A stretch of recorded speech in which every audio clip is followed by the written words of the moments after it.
we have before us the opportunity to forge for ourselves and for future generations a new world order, a world where the rule of law, not the law of the jungle, governs the conduct of nations. When we are successful, and we will be, we have a real chance at this new world order, an order in which a credible United Nations can use its peacekeeping role to fulfill the promise and vision of the UN's founder. And after 1989, President Bush said, and it's a phrase that I often use myself, that we needed a new world order. The hunger in dark places, the longing of the soul. When our founders declared a new order of the ages, when soldiers died in wave upon wave. The way we're going to win over the long term is not just militarily. We've got to win over hearts and minds. And what that means is we've got to invest in countries that have no educational infrastructure, have no means for young people to get ahead. We've got to give them a stake in creating the kind of world order that I think all of us would like to see. The answer is this. Accept the premise that faith is not in decline. It isn't disappearing inevitably under the weight of scientific and technological progress.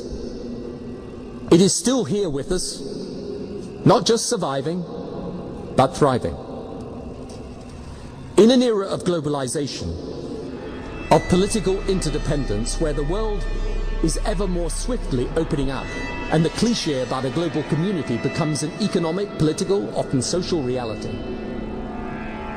In this new world, how religious faith develops will have a profound impact. The forces shaping this world at this moment are so strong. All these new challenges are bringing together about the biggest restructuring we have ever seen, not just of the global economy, but of the global order as a whole. And 200 years ago, a famous British Foreign Secretary said that the new world had been called into existence to redress the balance of the old. In 1990, another old world ended, dominated by the Cold War, and people talked then, in 1990, of a new world order.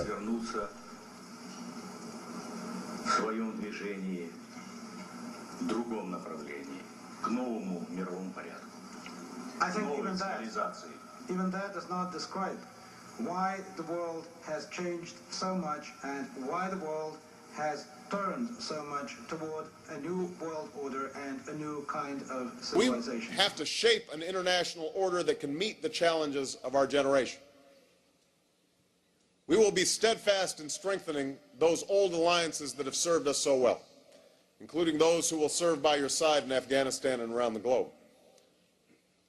As influence extends to more countries and capitals, we also have to build new partnerships and shape stronger international standards and institutions.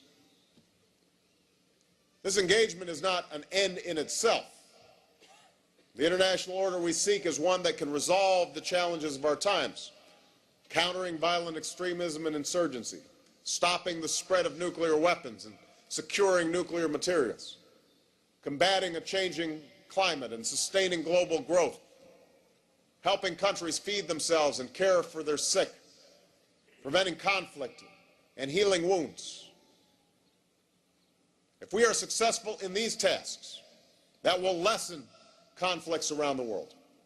It will be supportive of our efforts by our military to secure our country.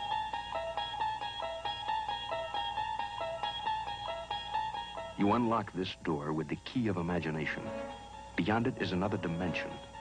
A dimension of sound. A dimension of sight. A dimension of mind.